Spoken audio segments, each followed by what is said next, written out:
नमस्कार दोस्तों, मेरा नाम है विजय कुमार। आप देख रहे हैं कॉमिक्स पिटारा चैनल को। तो चलिए दोस्तों, तुलसी कॉमिक्स की इस शानदार स्टोरी को हम शुरू करते हैं, जिसका नाम है किस्मत के रंग।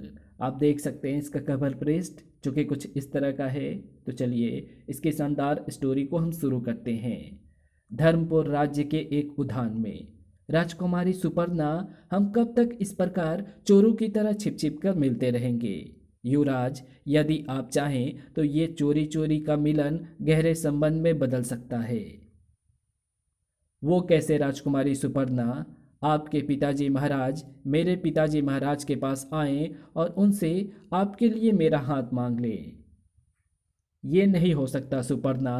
हमारे राजकीय वंश की परंपरा के अनुसार लड़की वाला लड़के के पिता के पास लड़की का रिश्ता लेकर जाता है ना कि लड़के का पिता।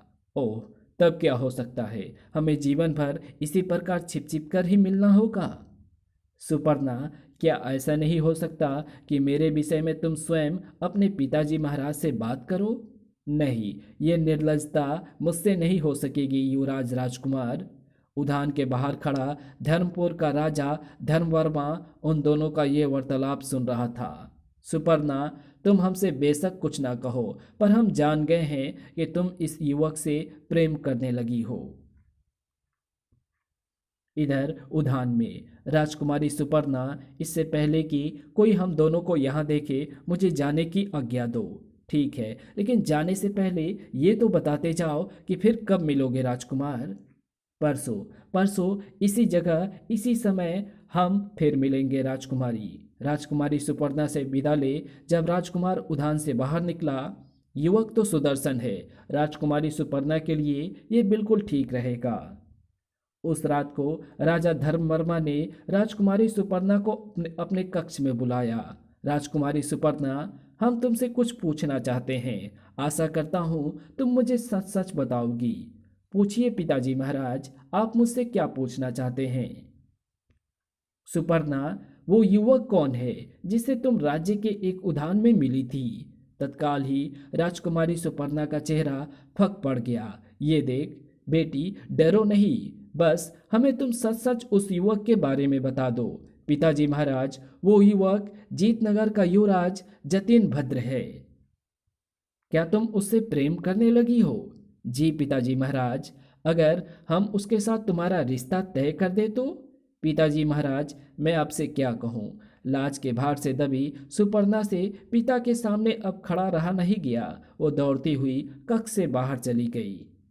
अपने कक्ष में जाकर उसने सांस ली। चलो, अच्छा ही हुआ कि पिताजी महाराज को मेरे और जतिन भद्र के संबंधों के विषय में पता चल गया।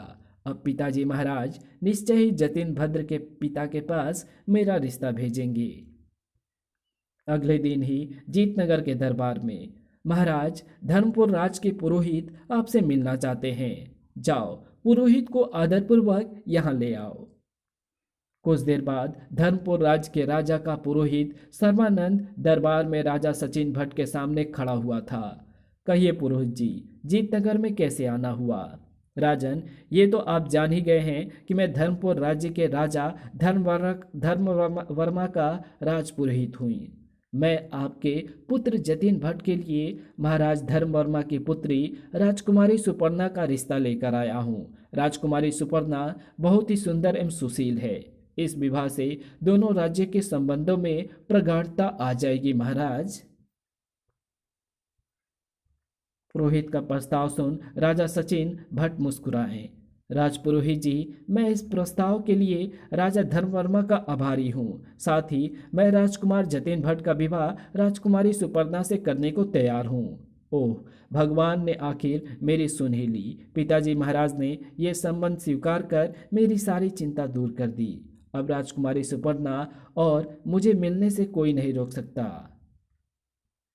राजा सचिन भट्ट का इतना कहना ही था कि राजपुरोहित ने नारियल निकाला और उसे सचिन भट्ट की ओर बढ़ाता हुआ बोला, महाराज, ईश्वर की अनुकंपा से ये संबंध पक्का हो गया है, इसलिए आप हमारे महाराज द्वारा भेजा गया विवाह का ये नारियल स्वीकार कर लीजिए। सचिन भट्ट ने जैसे ये नारियल लेने के लिए हाथ आगे बढ़ाया, ओह, इस अवसर पर यह किसने छींक दिया? ओह, ना जाने क्यों मेरी बाईं आंख फड़कने लगी है। साथ ही ऐसा महसूस हो रहा है कि कोई अदृश्य शक्ति मुझे नारियल लेने से रोक रही है।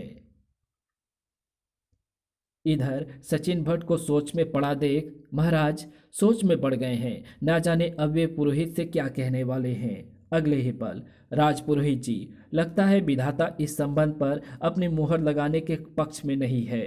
तभी तो जैसे ही मैंने नारियल लेने के लिए हाथ आगे बढ़ाया, तभी किसी ने छींक दिया और उसी समय मेरी बाईं आंख भी फड़क उठी।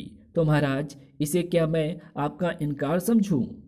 नहीं राजपुरोहित जी, आया हुआ नारियल वापस नहीं लौटेगा। पर अब मैं राजकुमारी सुपर्णा के साथ युवराज जतिन भट्ट का नहीं, अपितु अपने छोटे पुत्र राजकुमार मतिन भट्ट का विवाह कर सकता हूँ, क्योंकि युवराज जतिन भट्ट एवं राजकुमारी सुपर्णा के विवाह में मुझे किसी अनिष्ट की आशंका हो रही है।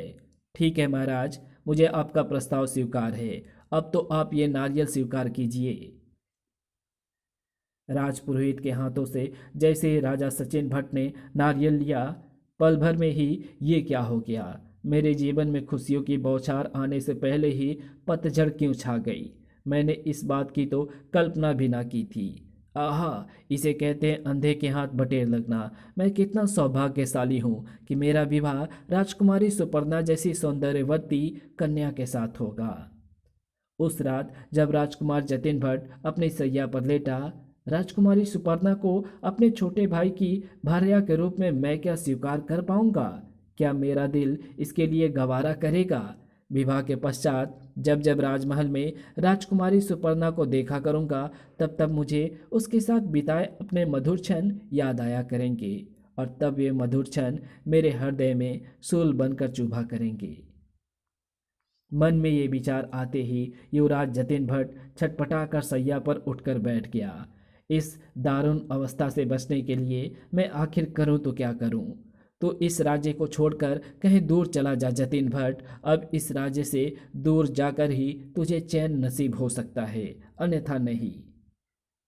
मुंह अंधेरे ही युवराज जतिन भट्ट अपने घोड़े पर सवार हुआ और उसने महल छोड़ दिया। मुझे क्षमा करना पिताजी महाराज एवं माँ कि मैं चोरों की भांति इस प्रकार राज्य छोड़कर जा रहा हूँ।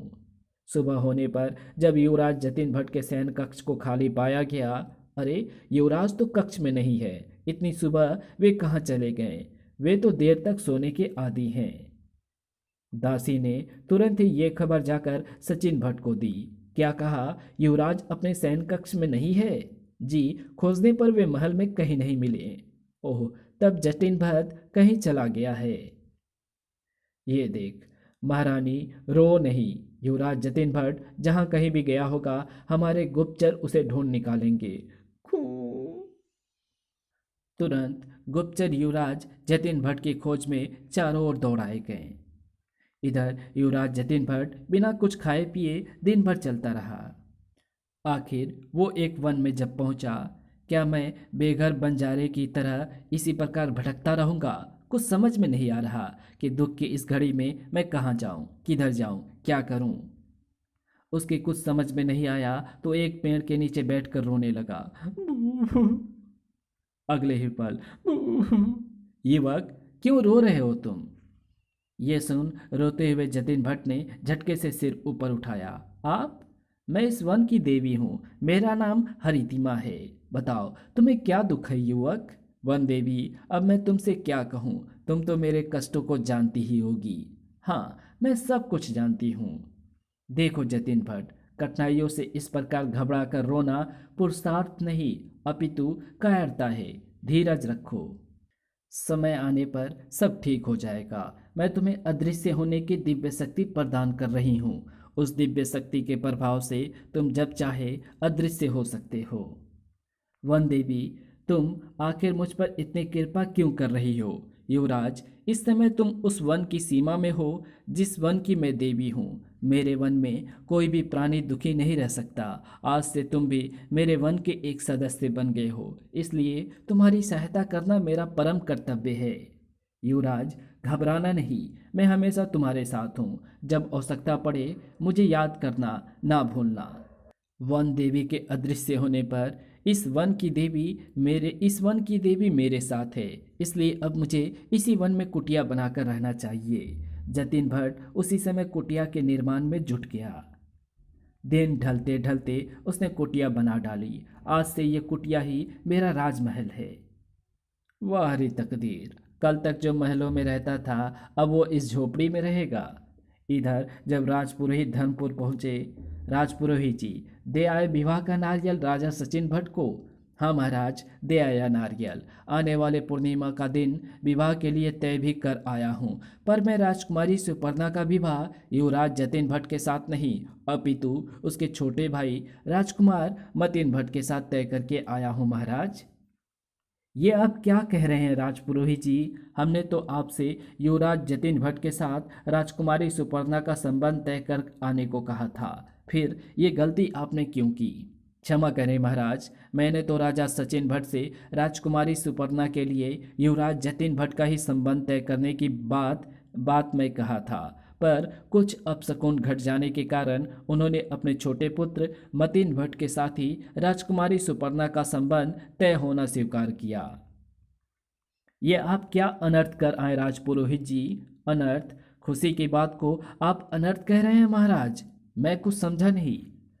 आप कुछ समझेंगे भी नहीं, पर संक्षेप में इतना ही जान लीजिए कि जो कुछ भी हुआ है अच्छा नहीं हुआ। राजा धर्मवर्मा उसी समय राजकुमारी सुपर्णा के पास पहुँचे और उसे सारी बात बताने के पश्चात बोले, राजकुमारी सुपर्णा किस्मत से अनहोनी घट चुकी है, अब उसे होनी में बदलना तुम्हारे हाथ में है। युवराज जतिन भट्ट के स्थान पर अब तुम्हें राजकुमार मतिन भट्ट के साथ विवाह संबंध स्वीकार करना ही होगा। नहीं, ये नहीं होगा पिताजी महाराज, मैं मतिन भट्ट से नहीं अपितु जतिन भट्ट से प्रेम करती हूँ। बेटी, मैं ये सब जानता हूँ, फिर भी अपने राजवंश की मर्यादा की खातिर तुमसे एक ही विनती करता हूँ कि इस संबंध को स्वीकार करने में ही भलाई है, नहीं तो सबके सामने हमारी नजरें ऐसी नीची होगी कि फिर कभी ऊपर नहीं उठ सकेगी। ओह पिताजी महाराज, आपने तो मुझे बड़े धर्म संकट में डाल दिया है, पर विश्वास रखिए, कुल को बट्टा लगाने का कोई काम मैं नहीं करूँगी। तो इसे क्या मैं तुम्हारी स्वीकृति समझूं? जी पिताजी महाराज। राजा धर्मवर्मा के जाने के पश्चात राजकुमारी सुपर्णा जी भर कर रोई। युवराज जतिन भट्ट, मुझे क्षमा कर देना, मेरा विवाह तुम्हारे छोटे भाई के साथ तय हो गया है, इसलिए अब कभी भी मैं तुमसे मिलने बाग में नहीं आ सकूंगी। उधर वन में जतिन भट्ट जंगली फलों को खा पीकर अपने पेट की क्षुधा शांत करता दिन बिताने लगा। उधर जीतनगर में गुप्तचर राजा सचिन भट्ट से कह रहे थे, महाराज, हमने चारों ओर दूर दूर तक युवराज जतिन भट्ट की खोज की, पर वे कहीं नहीं मिले। ओह, हमें आज तक ये बात समझ में नहीं आई कि युवराज जतिन भट्ट इस प्रकार महल छोड़कर क्यों गए, और गए तो कहाँ गए।